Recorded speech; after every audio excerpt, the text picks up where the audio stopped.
पाठीशी सरकार खंबीरपणे उभा आहे। शेतकऱ्यांना दिलेलं प्रत्येक वचन सरकारनं पाळलंय, असं राज्यमंत्री आशिष जयस्वाल यांनी सांगितलं।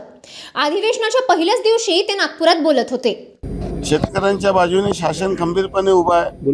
जे जे वचन आम्ही शेतकऱ्यांना दिले होते ते आम्ही टप्प्याटप्प्याने पूर्ण करत आहोत। विशेष करून आपल्या सर्वांना माहितीसाठी सांगतो की 7.5 हजारपर्यंत जे कृषी पंपाचं बिल आपण माफ केलं, त्याचा सरकारवर जो बोजा आहे तो सुमारे 27,000 कोटीचा यावर्षी गेलेला आहे। तरी देखील शेतकऱ्यांपासून कुठल्या इलेक्ट्रिक बिलची वसुली काँग्रेसच्या सरकारप्रमाणे आपण करत नाही आहोत। अतिवृष्टी झाली, नुकसान झालं, त्याची सर्वतोपरी मदत या ठिकाणी करण्यात आलेली आहे। जे काही वचने अजून दिलेली आहे ते आम्ही टप्प्याटप्प्याने पुढील 5 वर्षात पूर्ण करणार आहोत। महाविकास आघाडी सरकारनं केवळ मंत्रीपद लाटली, महायुतीचं सरकार तसं नाही, असंही जयस्वाल म्हणाले। महाविकास आघाडीचे सरकार असताना जेव्हा उद्धवजी मुख्यमंत्री झाले तेव्हा एकाच घरी मुख्यमंत्रीपद आणि दुसऱ्या मुलाला मंत्रीपद त्यांनी दिलं। सुभाष देसाई आणि अनिल परब या 4 लोकांना त्यांनी मंत्रीपद दिलं। जेवढे अपक्षाचे कोट्याचे मंत्री होते, जे महाविकास आघाडीमध्ये 3 पक्षाला शेअर करायला पाहिजे होतं, ते एकटे उद्धवजी ठाकरे यांनी स्वतःच्या कोट्यातून दिलं।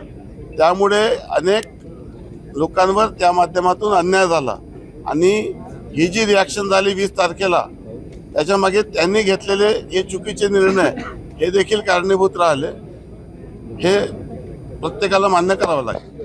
विरोधी पक्ष केवळ पदाच्या लालसेत अडकला आहे। त्यांना केवळ विरोधी पक्षनेता पद हवं आहे। त्यांना जनतेच्या प्रश्नांबाबत काहीच देणं घेणं नसल्याचं जयस्वाल म्हणाले। बघा की आपल्याला माहित आहे की विधिमंडळात जनतेचे प्रश्न विधिमंडळात मांडण्यापेक्षा विरोधी पक्ष हा आता विरोधी पक्षनेता पदावरून जे की कायदेशीर दृष्ट्या त्याच्यासाठी ते पात्र नाही आहे, तरी त्याला ते इश्यू करत आहे। त्याच्यावरून त्यांनी काल चहापानाचा बहिष्कार टाकला आणि चर्चेला आले नाही। एका बाजूने महायुती ही हातात हात घेऊन काम करत आहे, परंतु विरोधी पक्षामध्ये शरद पवार गट, राष्ट्रवादी किंवा उबाठा किंवा काँग्रेस या तिघांमध्ये समन्वयाचा अभाव आहे। जरी त्यांना विरोधी पक्षनेतापद मिळालं असतं तरी 3 पार्टीमध्ये त्याच्यामध्ये एकमत होऊ शकत नाही। 3 पार्टीचा सोडा, एकट्या उबाठामध्ये आपल्याला माहित आहे की मागे त्यांनी अजय चौधरी यांना गटनेता केला होता। भास्कर जाधव एक सिनियर नेते असताना त्यांच्यावर त्यांचा विश्वास नाही आहे। तो विश्वास नसल्यामुळे आदित्य ठाकरे, अजय चौधरी किंवा सुनील प्रभू किंवा भास्कर जाधव या नावामध्ये त्यांचाच एकमत होऊ शकत नाही, वस्तुस्थिती आहे। आणि त्यामुळे ही भानगड करण्यापेक्षा जनतेचे प्रश्न त्यांनी विधिमंडळात मांडले पाहिजे, सभागृहात यायला पाहिजे। सरकारचं कुठे चुकत असेल ती चूक लक्षात आणून द्यायला पाहिजे। शेतकऱ्यांचे प्रश्न, सर्वसामान्यांचे प्रश्न विधिमंडळात मांडले पाहिजे आणि विरोधी पक्षनेत्याच्या भानगडीत न पडलेलं त्यांना जास्त योग्य राहील असं माझं म्हणणं आहे। नीतिमत्ता आणि महाविकास आघाडी यांचा काहीही संबंध नसल्याची टीका जयस्वाल यांनी केली। महाविकास आघाडीमध्ये कुठलीही नीतिमत्ता राहिलेली नाहीये।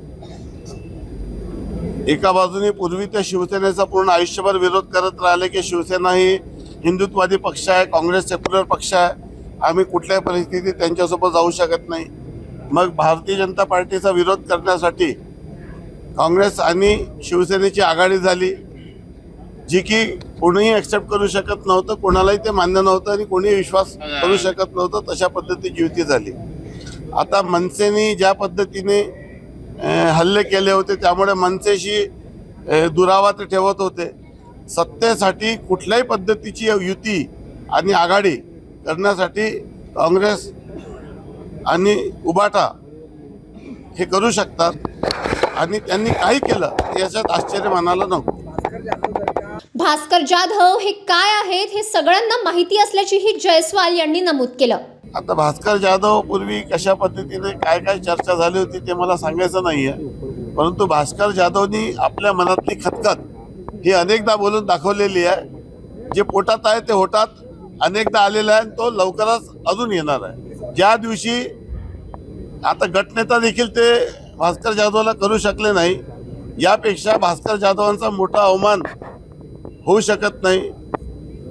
मला असं वाटतं की भास्कर जाधव सारख्या ज्येष्ठ अनुभवी माणसाला डावलणं हे कुठल्याही दृष्टीने योग्य नाही.